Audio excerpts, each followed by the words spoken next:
Ayun. And thank you ma'am sa pagbigay oras sa mga kapanayam ka ngayong buong umaga. Unahin ko na po agad dito sa ating mga question, sa ating mga pagkumusta rin sa ating mga kababayan dyan, lalong-lalo na doon sa mga naapektuhan nitong magnitude 7.4 na lindol sa Colombia. Well, gaano kalawak ma'am yung pinsala na naitala ng magnitude 7.4 na lindol sa Colombia at ano rin yung mga apektadong mga lugar dyan po ma'am sa bansa? Okay, so kaninang umaga po, bandang alas 7:34 ng umaga, tinamaan po ang Colombia ng 7.4 magnitude earthquake at ang epicentro po ay sa municipality of San Jose del Palmar sa Choco Region. Ito pong Choco Region ay about 240 kilometers away from Bogota. So, ang mga iba pa pong apektadong lugar ay dito po sa Valle de Cauca, sa Risaralda, sa Coffee Region po kasama ang Pereira at Manizales. Nandun din po ang epekto nito sa Antioquia. Ramdam din po ang epekto nito sa bandang Antioquia at Buenaventura. So, as reported nga po ninyo kanina, nitong hapon po ang latest count was about 111 fatalities and over 460 injuries. Okay, ma'am. Alright. And maitanong rin namin, ma'am, yung kung mayroon ba ng mga Pilipino na naiulat na naapektuhan. Ito, very important, kung meron tayong binawian ng buhay o nasugatan rin sa nasabing insidente, ma'am. Opo, sa awa po ng Diyos, sa mga balita po na nakuha namin sa ating miyembro ng Filipino community, wala pong injured o casualty sa kanila. Bagamat doon po sa area ng Manizales, meron pong isang apartment building kung saan nakatira yung ating Pilipinong kababayan at ang kanyang pamilya na medyo nagtamo po ng pinsala yung building. So it was declared a danger zone, kaya po sila muna ay pinapag-stay sa isang evacuation area. Okay. Pero safe naman po sila. Okay po, ma'am. And kung mayroon din po, ma'am, maitanong rin namin yung tulong na ipapaabot ng ating embahada, lalong-lalo na sa mga ating mga kababayan na apektuhan ng mga Pilipino, ma'am, yung nasabi ninyo kanina, ma'am. Opo. Bali, tayo po ay nag-aantay lamang kung meron pong mga request for assistance because at this time wala naman pong humihingi sa kanila. Pero alam naman po nila yan na tayo po ay bukas ang ating komunikasyon para kung meron po silang request for assistance, ipaalam lang po nila yun sa atin dito sa embahada. Okay, ma'am. And kumusta rin mo, ma'am, yung supply ng kuryente ngayon? Though parang nakikita ko naman sa inyong embahada mismo may kuryente. Maging rin yun sa tubig at iba pang mga pangunahing mga pangangailangan. Kumusta naman yung flow naman dyan, Consul, ma'am? Opo.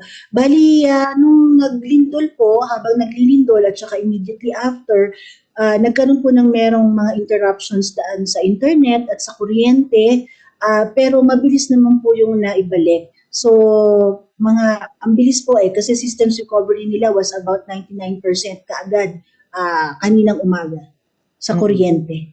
Okay, ma'am. Alright, ma'am. And batid naman namin, ma'am, na nagdeklara na ng state of emergency si Colombian President Abelardo de la Espriella. Well, paano ito makakatulong sa pagpapaabot rin ng asistensya sa mga apektado pong mamamayan, lalo na ng Colombia, ma'am?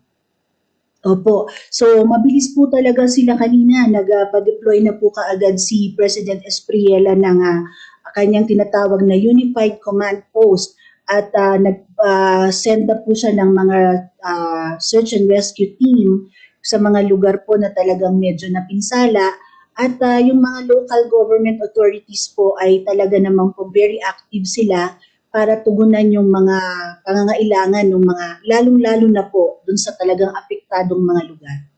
Yun. Alright, ma'am. And well, dito naman, ma'am, siguro lastly para dito sa aking mga katanungan lang and maidagdag ko na rin mamaya yung iba pa. Well, ano yung mga direktiba ng gobyerno ng Pilipinas rin, ma'am, para sa ating mga Pilipino sa Colombia matapos nga itong nasabing 7.4? I know isa rin sa mga tinutukan natin is yung sa Venezuela, katabing bansa lamang, matapos nga yung twin quake and ngayon nangyari itong 7.4 sa Colombia, ma'am? Opo, bali kanina po ay naglabas na po kami ng advisory, naibahagi na po natin yon sa mga Filipino community natin. Ang lagi po namin sinasabi ay stay alert. Importante po yun kasi kahit sabihin po natin na tapos na yung malakas na lindol, we will never know if there will be aftershocks. So kailangan po alert pa rin po sila, continuous ang kanilang pagmamonitor. At syempre po, dapat po nasa safe na lugar po sila. Lagi rin po natin pinapaalalahanan na yung mga emergency contacts, dapat meron po sila, yung mga gamit po pag emergency ay laging handa po at mag-communicate po parati at ipaalam sa atin dito sa embahada o sa kanilang mga kaibigan sa Filipino community yung kanilang estado. Okay, ma'am. And Consul, ma'am, may idagdag ko lang ng katanungan ito. Well, ano ko lang, kung ilang mga states rin dyan po sa parte ng Colombia yung naapektuhan or maliban doon sa epicentro, yung parang, kumbaga, nagtala tayo ng, kumbaga, epekto nung nasabing lindol, ma'am. Yung labing naapektuhan talaga ng lindol. Mhm. Opo. Bali, sa tala po ay meron po tayong mga naitalang, well, sila po no, dito sa Colombian authorities, meron po silang mga naitala dito sa Pereira, which is part of the Coffee region na confirmed fatalities around 47.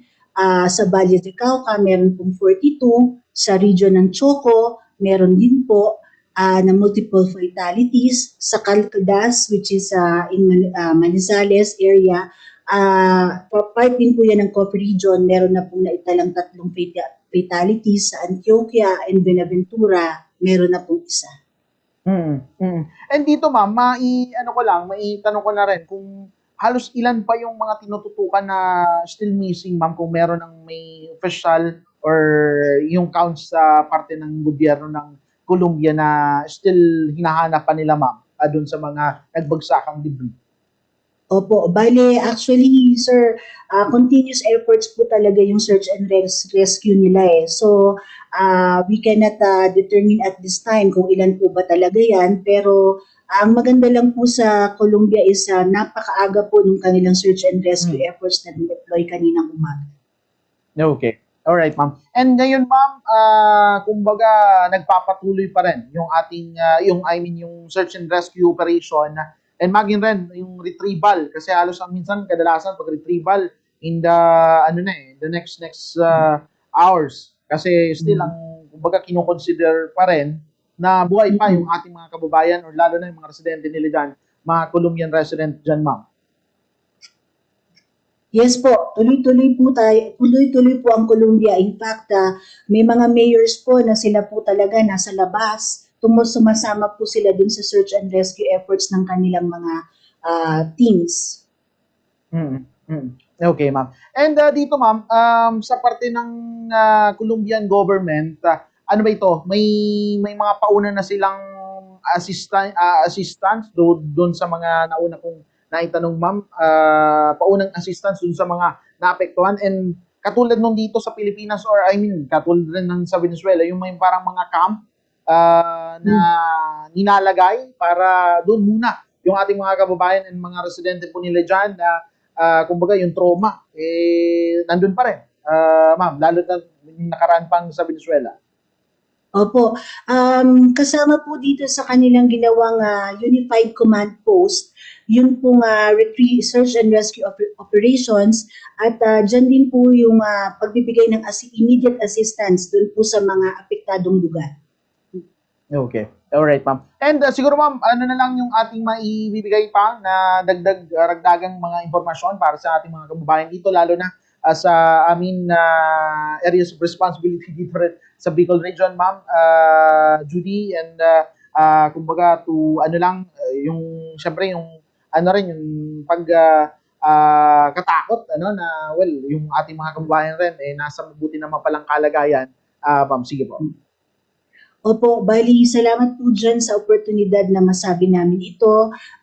Sa ating pong mga kababayan, dito po sa Colombia, sa ibang bansa at saka po sa Pilipinas, lalong-lalo na po dun sa mga naghahanap sa kanilang mahal sa buhay, maaari po kayong mag-communicate sa amin kung hindi nyo po makatawagan or makontak ang inyong mga kapamilya dito sa Colombia.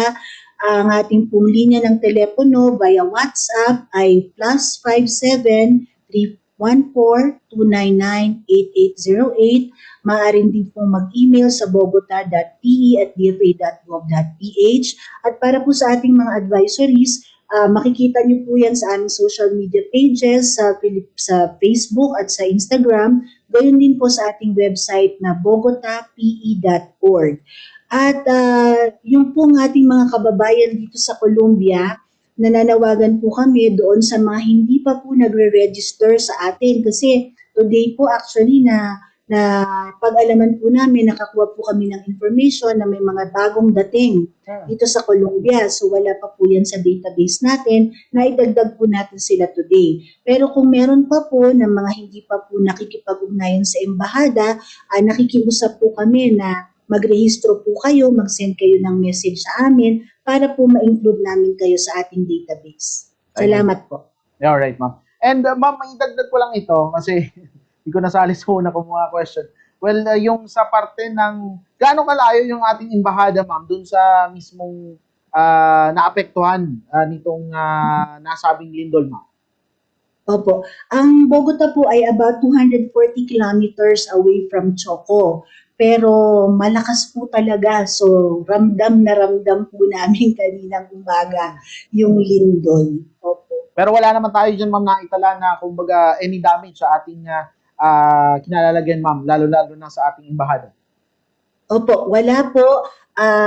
In-ensure po namin at syempre kami rin po mismo nagsumusunod kami sa patakaran at abiso ng mga local authorities. So, paglabas po namin kanina nung lumilindol, talaga pong naghintay kami bago po kami nagsibalik sa mga apartments namin kasi umaga nga po yun eh, nagpe-prepare pa kami papasok. Hindi po talaga kami nagsabi na, oh, pasok na tayo, punta na tayo sa apartment. Hindi po, naghintay po talaga kami ng abiso. And after sabihin sa amin na okay na, that was the time when we got back to our respective apartments. Pero dito po sa embahada, pagpasok namin, yun po ang unang-unang chinek namin kung may damages ba, wala. Kasi hindi po kami papapasukin kung meron. So sa awa po ng Diyos, maayos po yung ating building dito sa embahada, gayon din po yung aming mga respective apartments. Okay, ma'am. And how's our transportation then, ma'am? Kung tuloy-tuloy naman ang traffic dyan sa parte ng Colombia, ma'am. Lalo-lalo na sa kinalalagyan ninyo po. Oo, dito po sa Bogota, after po mag-abiso yung authorities na okay na po, bumalik na po sa normal yung activities for the day. Alright. Again, Consul Judy Rason, ma'am, thank you sa pagbigay oras sa amin na makapanayam and makapag-update kami mula mismo po dyan sa parte naman ng Colombia, mula mismo sa Philippine Embassy in Colombia, ma'am. Again, ma'am, thank you and mabuhay po kayo sa inyong opisina po.